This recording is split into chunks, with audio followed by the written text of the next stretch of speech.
All right, take two on our interview. A couple guys trying to be carpenters here. I did my basement this winter, drywall, and it looks halfway okay. But me and Chris came up here to finish up the mudding today. I feel like your side's nice and smooth. Yours is thick. I have like bugs in mine. Thick with two C's, you said? Yeah, thick with two C's. And then mine looks pretty smooth. But sometime in the next couple weeks, we're gonna get back down here, sand this, paint this, put down our flooring, That's the plan. and it'll be ready to go. Steve's already got the windows in the trim downstairs waiting to go in, so we'll be set. She'll be done by deer season. She will be done by deer season.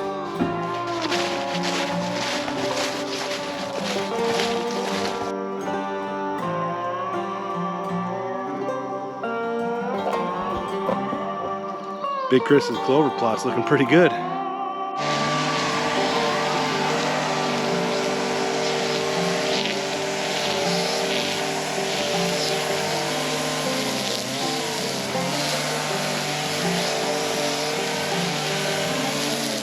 Steve's food plot looking pretty good too. We're opening up a space for a cell camera and hitting a little bit of the extra weeds, but overall it looks pretty good. All right, I'm up here at Chris's stand where we had that great encounter a couple years ago with the big 9, Chris's buck. Beautiful deer, beautiful hunt, beautiful encounter. I got him working like a dog, weed whacking his food plot.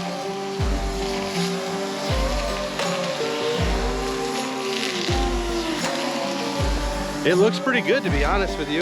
This is the second year for it. Actually, I take that back. I think this will be the third year for this food plot. You guys want to see an awesome picture? Oh yeah, that looks great. But we finally got the cell camera on this mineral lick because Chris and Matt last year, for some reason, were stupid and didn't do it. We weren't stupid, we were dumb to pick the other spot. They tried to be better than this mineral lick, which is not possible, in my opinion. Learn that part. But they did leave a camera here, which was here for an entire year, taking pictures. So we actually do have a lot of footage from this lick. I bet you the card filled up, probably, actually. But she's down. We're ready to rip. Let's get home. All right, I lied. One last video from up here, because this is the last time we're going to see all these weeds, hopefully.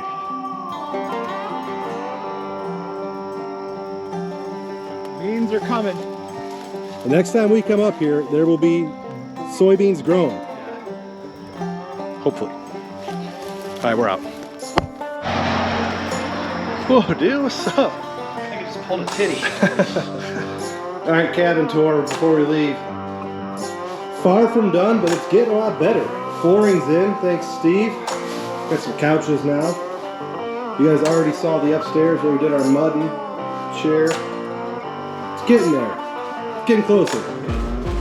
Yeah. It looks good. They say it'll be done for deer season. Oh, did you see that? I didn't even notice that until now. Yeah. I've seen it. That there's the property. That there is the property. Sure is. All right. Now we're really out.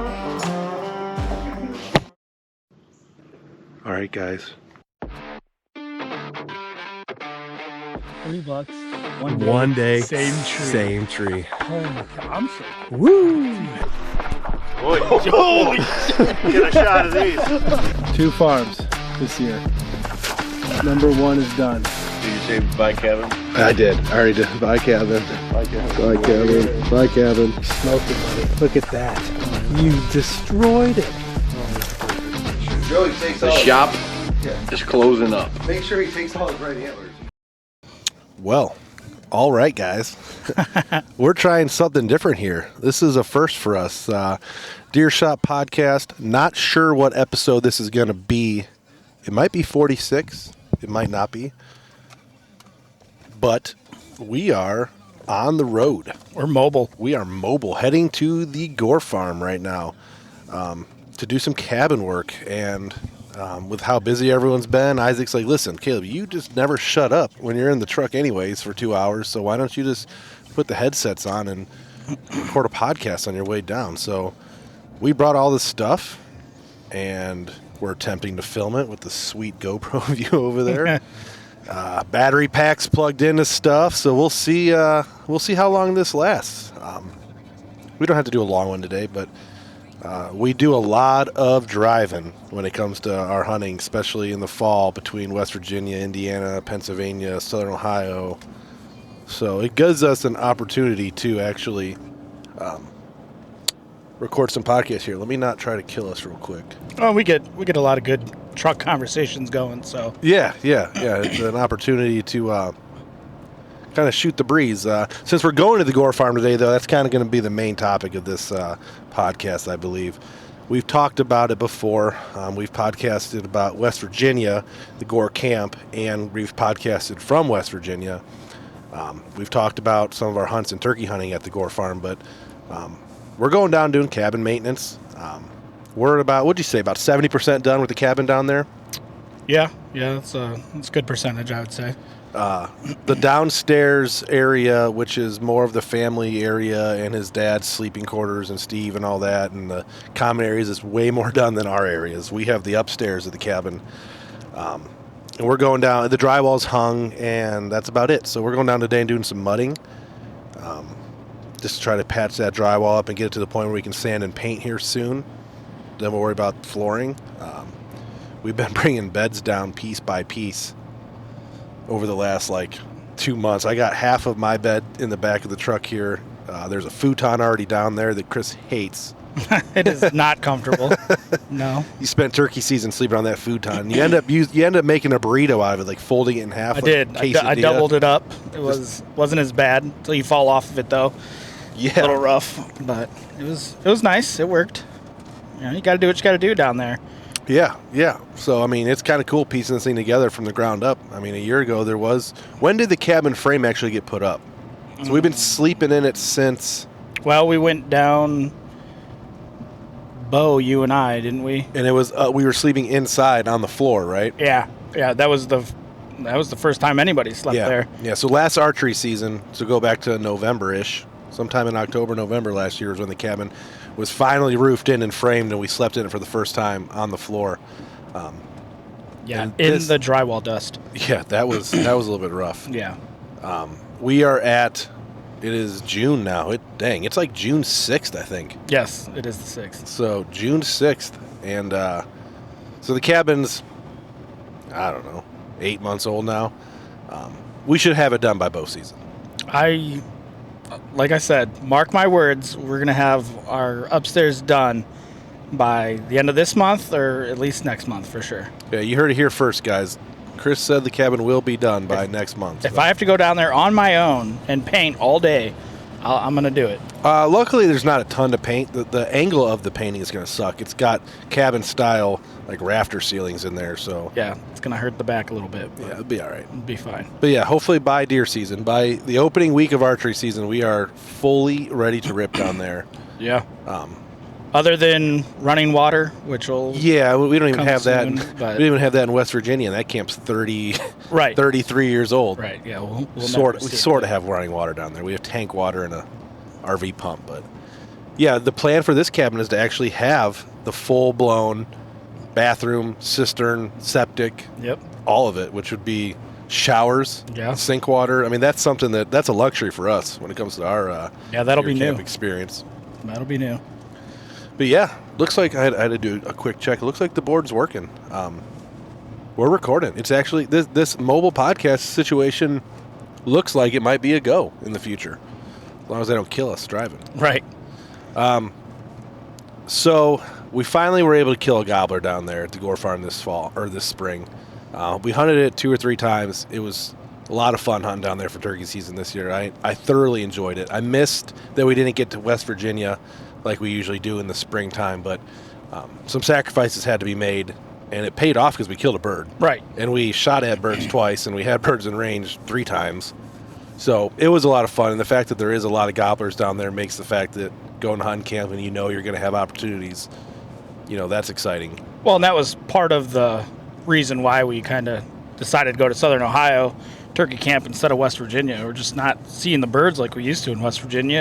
And the weather in West Virginia has been bad. We've been trying to hunt turkeys in the snow and in the rain, and you kind of have a crapshoot. We plan ahead, And if the weekend comes, it's already planned because it's such a big deal to get down there, and the weather's bad. We go anyways, and we attempt to hunt, and it's harder to scout. West Virginia. We don't get any cell cams down there, so our intel on what the spring birds are doing, we don't know until we check all the trail cameras on the day that we're hunting. So it's kind of hard to piece everything together. But and it's rough too because those mountain birds, you get up to the top of the mountain, and then they decide to go to the bottom or another ridge or something like that, and then you're kind of SOL there. And the way your guys' property in Southern Ohio hunts for turkeys is actually pretty nice. Your fields and open areas are at the top. Yes. And the birds actually, it appears that the birds roost about halfway up. So they're actually flying down and coming up to you, which is something different, than we're used to in West Virginia. The birds roost up top in West Virginia and then just hop from top to top and fly from top to top, and it's tough. But we've gotten close in West Virginia, and we will turkey hunt down there again, that's for sure. Oh, I definitely want to get a turkey in West Virginia. I still want to get a turkey in Ohio. Yeah, Matt pushed me over and shot my bird this year. He's just, a foot and a half taller than you and was able to see up over the edge a little bit better than you were. Blaming on my height. This year, we were able to get down to your camp a few times, but I never made it to Pennsylvania. And me and Matt, with the babies being born this spring, it was a little bit of an adjustment and a learning curve, and just trying to figure things out as far as how we're going to be able to travel hunt in the future. But we were able to get down to your camp, which is nice because you can make day trips out of it. We did sleep there because hunting turkeys, you want to be in the woods early, so we did go down the night before both the times we did go down. But your cabin being closer is a plus. Next year we'll have it all figured out more, so we'll be able to get to Pennsylvania and West Virginia in the spring, and your place a little bit more. We'll be on a little bit more of a routine. This year we were just kind of throwing things together and trying to figure it out. Absolutely, just making it work. So when it comes to the deer hunting down there, I believe this will be season 4. Is that correct? Yeah, I think so. I think this is the 4th year that you guys will have owned the cabin during huntable times. It's either 3 or 4. But I'm pretty sure it's 4. I guess I didn't look at the exact dates, but we started going down there in 2020. So this might be the 3rd. Well, the first year, I don't remember. I'd have to go back and look at the videos, but the first year, I think we went down there and didn't have much success in the way of deer hunting. It was the second year where we had you all season long, because that first year you missed your buck when he was younger. Mm-hmm. The second year, your buck came back, the buck we call Chris's buck. And we had the encounter with him on video, that. And that was last year? That was season 5. Oh, geez. Last year, or season 7, which would be 2022. I know we're kind of confusing the audience, getting off on tangents here. But but last year we went down and hunted. I went once with you. I think Matt went once with you. But we didn't have any good buck encounters while hunting. We watched some deer in the distance. That's right. Turkeys came in behind us, a bunch of does, but we didn't have any encounters with your buck because your buck was 2 seasons ago now. Yeah. So last year, your buck disappeared. The deer that you were hunting down there, unfortunately, we never had any encounters or trail camera pictures of them, which kind of sucks. But so this year, going into this year, there is a buck on your farm that has been there the entire time we've been hunting it. The buck they call Dagger Boy. And he's just been he's a very unique deer. He's got long beams. He's kind of wide, short tines, but the tines, his 2s all the way to his 4s carry out same length. So he's got a very unique looking rack, and he's going to be at least 7-8 years old because he's been mature the last 3 years. We've had him on camera 3 years in a row, and he was at least 3 years old that first year, and this will be year 4, so 7 at the minimum. Great deer, probably scores close to 150. He was actually bigger 2 years ago than he was last year. Yeah. But that doesn't necessarily mean anything. You guys are getting crops and stuff again this year, which is something we're going to talk about in this podcast, the whole crop situation. But that buck, Dagger Boy, like I said, 7 years old. We're pretty sure he made it through the season. There's no reason that we don't have any indication that he got killed late because he was on camera up until late. He should be just a beautiful, old, mature buck to chase, and he really does enjoy using your guys' farm. 2 years ago, you had a big 8-point show up. Uh-huh. And he was all over the farm from, late rut, right around gun season and on. And then last year, he was there the whole season. So he showed up, during gun season 2 years ago. I don't know if he got pushed out from somewhere else and kind of took up residence on your farm because of less pressure or more food or whatever, but That big 8-point, man, he stayed around last year. We have a ton of awesome trail camera videos. And since this is a driving video and not as exciting as sitting in the studio watching us, I'll probably try to splice in some of this footage throughout the podcast to break it up. But, yeah, there's a lot. I can show Dagger Boy. I can show this 8-point, which I don't think this 8-point has a name. But no, I don't think we named him. I mean, he was legitimately a 150 class, close, mid 140, close to 150 class 8-point last year. Super mature, at least 5 years old, big, heavy body on him. He was around the whole season. Yeah. I really wanted to find his sheds, and we never did, which sucks, but I still feel like they're probably there somewhere.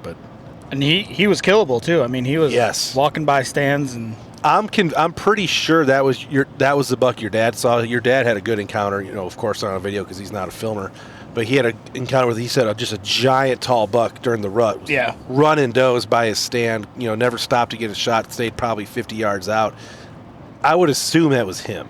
Now, we don't know for sure, obviously, because anything could have came through in the rut, technically. Right. It was either him or Dagger Boy, and he's pretty confident he knows it wasn't Dagger Boy. So I'm betting it was this buck because he's just heavy and tall and big. Yeah, he's a big boy. The buck that we were really looking forward to seeing last year and didn't was a deer that we called Draft Day. 2 years ago, he was all over the farm. He was a 10. I think he was technically a 9. I think his G4 on the one side probably wasn't long enough. But he showed up while we were doing our fancy football draft in August on the cell cameras. We were all together. Gore starts getting cell camera pings. Bing, bing, bing. This fucking giant buck in the beans, eating in velvet. We ended up getting a lot of good video of him that year. Score-wise, probably only in the 50s, but the way his rack was tall, it wasn't really very wide, actually, but he was just tall, and it went out, and he had really long 2s and 3s. He was just a beautiful-looking deer. His brow tines were kind of short, but he had long beams, high 2s and 3s, a 4 on the one side, small 4 on the other. I mean, this buck was just a beautiful-looking deer, and we probably 150s, maybe pushing 160. He was around all fall. We got some great videos of him smoking scrapes and stuff. No encounters that we know of, with us at least. Your dad might have seen him during rut. Your dad sees all kinds of deer. You know what I mean? Your dad's the king of, I seen a big one, but he just couldn't quite get a shot. And then he doesn't recognize any of the pictures. So. Right. But he was around 2 years ago. We were incredibly excited to see what he would look like last year. Give him another year. This could be a 170 class typical, and he disappeared. And we never got a single picture of him after, like, muzzleloader type season. So we don't know if he got killed, just moved off somewhere because of the amount of mature bucks that were around. You can only carry so many mature bucks. Maybe Dagger Boy in the 8 last year kind of forced him out. But I was very sad that we didn't have any footage of him last year, that he was like scorched earth gone. And it was the same with your buck, the buck we talked about that you had your opportunities with. That would be the 4th mature big buck from the farm. He disappeared too and never came back last year, and we don't know why per se.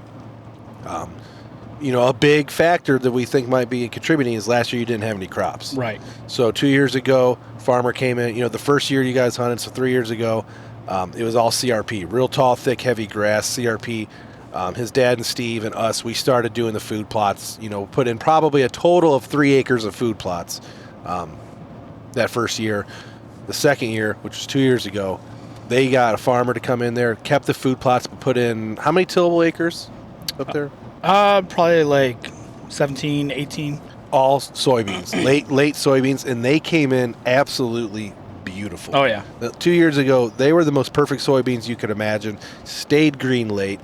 The amount of deer that exploded onto the farm because of having green soybeans in the woods, secluded, far from the road, up top like that. I mean, it was incredible. That's when we had your good hunt. Your buck was chasing, does around through the beans, and we had all those deer were living on the farm that year, all 4 of those mature bucks.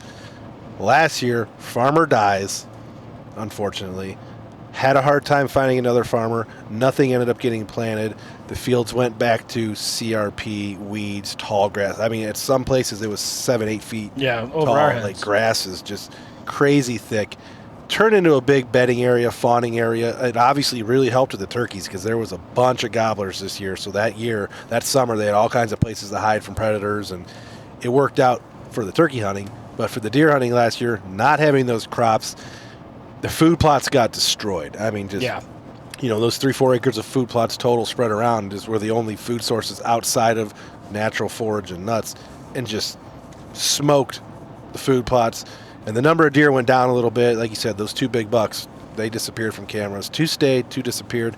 Maybe it was just a carrying capacity thing. There just wasn't room for 4 mature bucks to spend time and eat when there wasn't that much spread out food like there was the year before. But luckily, you guys did get a hold of a farmer this year, and they haven't started on it yet. So it's June 6th.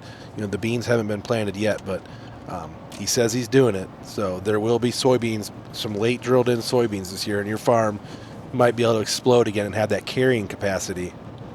Yeah, I'm excited to see, obviously, what that brings in. If it was a field or crop issue or anything like that, we get the new beans in there. Hopefully, we'll see some new bucks. Yeah, some new bucks would be nice. I mean, every year there's always a good group of 100 to 125 inch 2-3-year-old 8 points. I mean, your guys' farm's big on that. We find them dead. Oh yeah, we find their dead heads during shed season quite often, but. You do carry a bunch of good up-and-coming deer. But that year with the soybeans, I mean, there was, like the 4 mature bucks we talked about, there was actually 2 or 3 other mature bucks that just didn't score as much that would have been targets if we didn't have the other 4. They were just so far down the hit list that we kind of didn't pay that much attention to them. Right. But there was a buck that had a limp that looked like yours. There was a couple other 8 points that put a lot of time in there.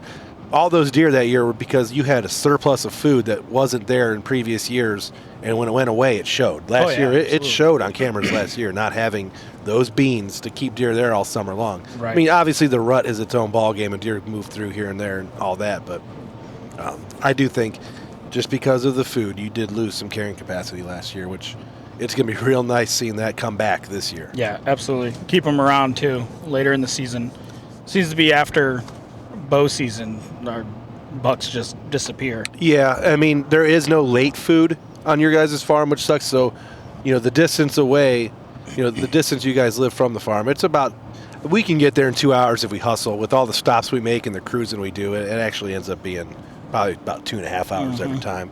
But so it's hard. There's no feeding program going on. I know we found Steve had some corn bags in the cabin this year, but there's no supplemental feeding going on. There's no feed. We're not baiting down there. We're not keeping feeders out. I mean, it'd just be too much work to make that work. There might be some times this year, late season, we go down and do some spot baiting just before we hunt potentially. But so late season, without having crops planted last year and not doing any corning at all, I'm sure the acorns, and there's not a ton of oak trees. Right. There are some, but there wasn't a big acorn crop, and there wasn't a lot to hold your deer there. The good thing that your farm did have last year was cover. Being that all the fields are CRP, and the front, probably about 10 to 15 acres, is still and always will be a thick CRP gradual slope. You have a big grassy field in the front that can't be planted because of how steep it is in any type of crops. So it's been overgrown for years and years. So your farm kept deer on it because of the bedding, but there was just no draw for food late. And that's, to be honest, that's probably why we didn't find any sheds. We truly didn't look through that front bedding area at all for sheds, even though I know there's probably some in there, because by the time we got down there this year, it was multi-floor rows and it was so thick. Thick and briars and yeah, we would have just not enjoyed it. It's been a mess. But I know there's probably some bones in there, but unfortunately we're not going to find them because I'm not crawling through there. Yeah, I'm not going through there. I would love to have some of them antlers, but it ain't worth it. Yeah. But yeah, this year things are going to be different. The late food probably won't be there again. So our best bet, just like in the years past, is going to be that pre-rut gun season is going to be the 3 times where we got to try to make this happen. 2 years ago when we were having all those encounters with the big bucks from the stand, we didn't have the cabin, so we were doing day trips. We were literally leaving 3 a.m. Getting down there at 5:30. We have stands. We have stands set up down there, some permanent sets, but we didn't have a ton of double sets. So I was packing in all the camera gear and a mobile stand to hang on the backside of the ladders when we were hunting. Yeah. Yep. In order to film. But we have actually started leaving more stands down there. We have a double setup now on your food plot, which is one of our main spots. There are 3 radixes down there that we can hunt together, no problem. like tower blind type stands. And then we're slowly going to do some stand work this summer when we go down and get more double sets pre-hung. So I don't no longer have to take the lone wolf and, you know, all that crap down there. I can just bring only my camera stuff. And I'm going to start bringing my bow because we need to kill does. Yeah. So I'm going to bring my bow. Yeah, I'm going to bring my bow this year. And be like a second shooter for does. If the buck hunting ain't going well and we have an opportunity to take some does, we're going to do that. But because your dad wants some does killed. But yeah. Obviously, Chris and Big Chris and Steve have the first dibs on bucks down there, so we're not, when we go down and film and hunt with you guys, we're not down there to kill your bucks before you guys do, type of thing. I know your dad's talked about if he kills a buck and you kill a buck, maybe we go down there for some type of deer camp. He wouldn't care at that point, but we're not. We have so many places in deer to hunt in Ohio that we're not focused on the rest of the guys killing bucks. Someone needs to kill something down there. That's true, but I'm going to be behind you with the camera 100% of the time I'm down there. Yeah, well, we're going to make it happen. I feel good about this season. Yeah. It's just going to be so nice having the cabin. Yeah, the cabin's so a game nice. changer. Like you said, you know, we're not leaving at 3 a.m. now and hunting all day. Spending all day. We would hunt from, you know, we would hunt daylight. We'd do it all day sits, but we'd break them up. We'd have a morning stand, and then we'd move about 10 a.m., you know, depending. Every time we did this, we ended up moving at about 10 a.m., 11 a.m. We'd go up into the Raddicks, and, it's in a spot where you can see pretty far your dad's Raddicks. And we would basically eat our lunch, because we'd bring a cooler, too. That's another thing. We'd hunt with a cooler. It's actually in the back of the truck right here. But we'd go eat our lunch in the Raddicks, still be hunting, windows down a little bit so we could see. But, we'd kind of snooze, take a little bit of a nap maybe.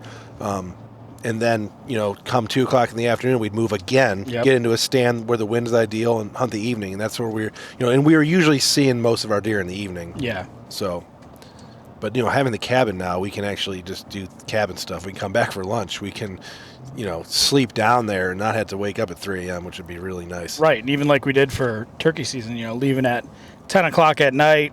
Yep. Getting down there, still having enough time to get a few hours of sleep and go out and hunt. I would much rather do the 1 a.m. to 6 a.m. sleep than the, at home you're sleeping from. Because honestly, the night before hunting camp, I wasn't going to bed anyways till midnight and then waking up at 3. Right. You're dead ass tired. Right. I'd rather just be down there, Yeah. The turkey season thing worked out. And once the cabin's done and we get all the amenities, the couches, the beds, and the TVs and all that crap, it'll be even better. Yeah. So. Yeah, I'm excited. We're all excited. And Matt wants a Starlink. Yeah. Matt is obsessed with getting a Starlink, which I'm not mad about, because now that we have children and, we're all homeowners with children, our wives are going to be home with our babies alone for 3, 4, 5, 7 days, however long we run away. Normally in these situations, we don't have cell phone service unless we're hunting up top during the day. Down low, both in West Virginia and Southern Ohio, down low, we ain't got service to get on our phone. So if something happens, it's kind of a tough situation. I know for hundreds of years, wives dealt with it and were able to, take care of the babies without husbands being around. But it's nice to be able to get in contact with your family from hunting camp. So Matt's been looking into getting a Starlink and only activating it, during turkey season and during deer season, and having internet at these camps, which would be kind of a game changer. Usually when we go, we're cut off from especially West Virginia. Yeah. We're cut off from social media, our group chats, our friends, our family for 6-7 days in a row. We get back and there's a lot to do, a lot to catch up on, and it's kind of nuts. If we can take care of some of that business side of stuff from the cabin, maybe even post some stuff from the cabin live as it happens for our audience, that would be kind of cool, Right, and there's nothing wrong with evolving, No, I mean, you said, back in the day, we didn't have some of those, Well, prior to us, there was no social media. Yeah, there was no social media down there. I mean, we'd turn off our phones for the whole week. We used to stay Saturday to Saturday when I was younger, before you guys were even coming. And, we started cutting it short Saturday to Wednesday because, we come back, started doing Thanksgiving at home instead of, out there, and things change. I mean, Saturday to Saturday, we've been doing is Friday night to Wednesday. Yeah, we have kind of bumped it up. So we're doing Friday night to Wednesday now. Saturday to Saturday would be cool. But like you said, it's nice to be, we host Thanksgiving. My family, my parents actually, Papa Dan and Mom, they actually leave town for Thanksgiving, but I host my wife's family for all Thanksgiving. So my house is like a huge Thanksgiving thing. So if I wasn't there, they'd get along, they'd get by, but it just helps me home. Yeah, it's just, things change. I mean, where the Starlink will be nice, honestly, is those rain out days we have. There's a lot. There are a lot of times, especially during turkey season, and then sometimes during deer season, where they're 3 days before hunting starts. If you get a rain out day on like Saturday or Sunday, where you can't really spend time outside doing, the games and all the stuff we do outside, shooting and having fun, because you're stuck in that cabin with 10 dudes. Having some internet for that might be helpful. Yeah. You can watch some stuff. We can watch some, the way we have it now, it's old school DVDs, and you're sitting there talking. And right, the same DVDs. Yeah, too. yeah. It's not like I got to bring my collection. I have no use for DVDs anywhere that I have them up here. Like, I don't even need them at work because you can stream stuff at work. So, like, I just need to take my DVD collection, my good DVD collection, down to the cabin and leave it there. But well, and it is not, like Kevin will bring down. The memory stick and everything like that. He's got a bunch of and I bring hard there. drives so Nice, we can watch some of our old videos and stuff from time to time. I mean, we make it work, obviously, but having internet access would be nice. A little bit of a game changer, Yeah, I don't think anybody's against that at all. No, just for safety's sake, I mean, my dad just got a cell phone, 2-3 years ago? He's had cell phones. He had a flip phone. It was a flip phone. He had a legitimate for the longest flip phone, time. like no texting. Yeah. He still doesn't text, right? You think he's worried about internet? No, He don't care. He doesn't have social media, anything like that. He just got an iPhone, so we're trying to, learn him that. So, yeah, I mean, just wasn't on our radar back then. But like you said, I mean, you got children at home and everything like that. You got to stay in contact. The world's evolving a little bit, It'd be nice, there's, my poor wife, when I'm gone to deer camp like that for 7 days, there's shit that goes wrong at the house.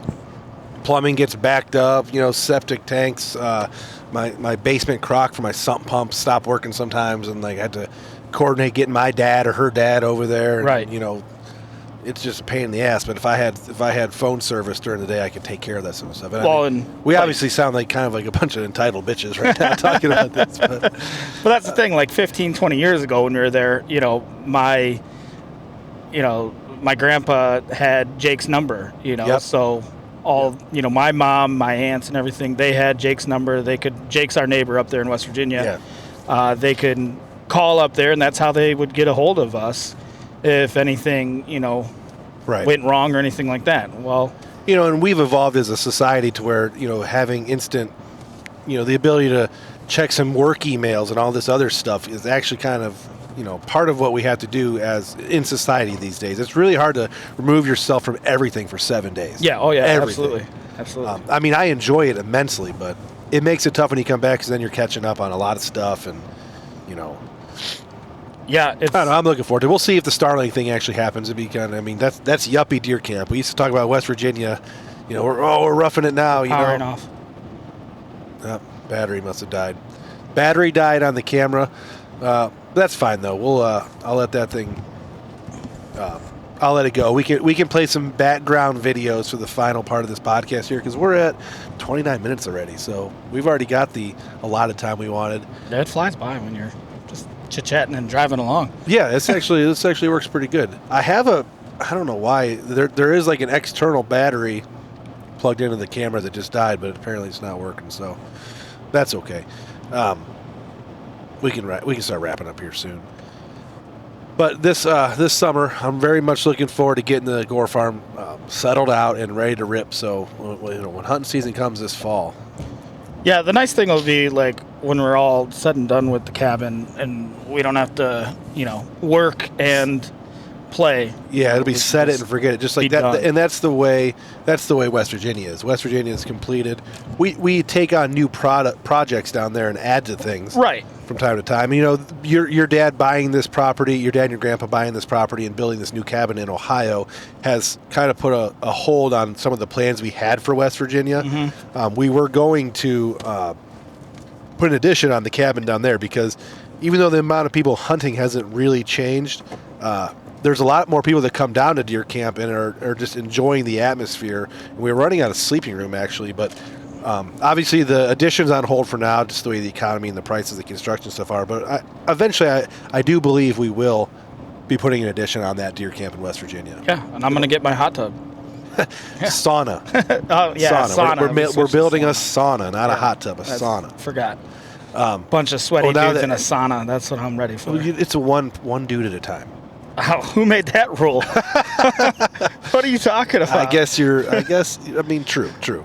But now that Matt's got a son, like of 5 years, 6 years, 7, whenever he's allowed, right? Whenever Nikki allows the boy to come down to deer camp, the next generation, we're gonna have even more. We're gonna have another place we're gonna need to sleep. Yeah, so absolutely. Landon as well. How old is Landon? Landon is 6. When do you think that'll happen? So I think I was. You were also a little bit more involved in the outdoor space than Landon at that point, right? Yeah, for sure. Obviously, I was running around hunting with my dad and grandpa and uncles from pretty much, the time I could really walk, I was around it. So, but I think the first time, like actually missing school and everything like that, I was like probably 13, 14 years old.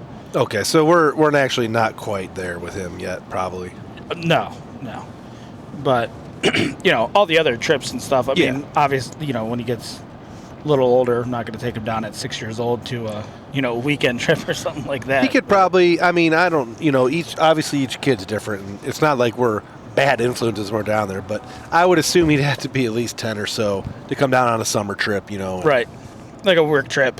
We know we're going to be mowing grass or, doing whatever work-wise. Not just go down there, shoot, and throw some bags and drink some beer. Yeah. Yep. So, eventually there are at least 2 more editions that are going to be down there. So yeah, we might be 10 years away from that for Matt's kid, but that will, though, eventually be happening. Yeah, it will be eventually happening. So we got to plan for the future. We do got to plan for the future. Addition with a sauna, a bunk room with a sauna on the back, a 2-holer outhouse. Yeah, we might have to do an outhouse edition. Yeah, we might have to do that for sure. There's 10 guys down there sharing one outhouse, which isn't a big deal, except for 10 guys waking up and drinking coffee at the same time before going hunting. Right. We might need a second outhouse, which I wouldn't be opposed of. Yeah. Well, sometimes it's not bad, though, being like that 4th guy in, the seat's warm then. That's true. It's the first guy that... The smell actually doesn't change. No. I just leave the door open anyways. Yeah, the door is always open on the outhouse, so there's that. We do need, speaking of, we need an outhouse in Southern Ohio. The fact that there is not an outhouse at this new cabin yet, I know you guys are getting plumbing eventually, but we know that's at least a year or 2 away. We need to build an outhouse. We need to figure... Well, we have the... No. The bucket. Yeah, the bucket in the bedroom, it ain't working. The bucket and once the cabin's toilets. finished, we're not doing the bucket in the bedroom thing. Well, I never did it in the bedroom. I did it behind the house while they were throwing rocks at me. I have a favorite log actually out behind on the side of the hill that works pretty good. Yeah, I found a few. But when it's raining and stuff, man, it ain't fun. It makes it a little rough, obviously. So there is a little what are those little bathroom teepees? But do you know how many wasps are probably living in that thing now? I'm sure now. Yeah, we haven't. I don't think we've used it in years since. Even if you guys do have plumbing in the cabin eventually, the outhouse backup will be nice. Mm-hmm. We need to build one of those. Matt, if you're listening to this podcast because you're not here, you don't know what we're talking about. Let's just plan on building another outhouse down there somewhere. Yeah, start building an outhouse. Yeah, get on it. It would be nice. We do need something. We kind of forgot about that. Yeah, it's kind of like really slipped by. Like we have a radar. We have a furnished cabin, like nice furnished cabin, and there's no bathroom anywhere. Nowhere to poop. No, nowhere at all. A little rough. What else you got?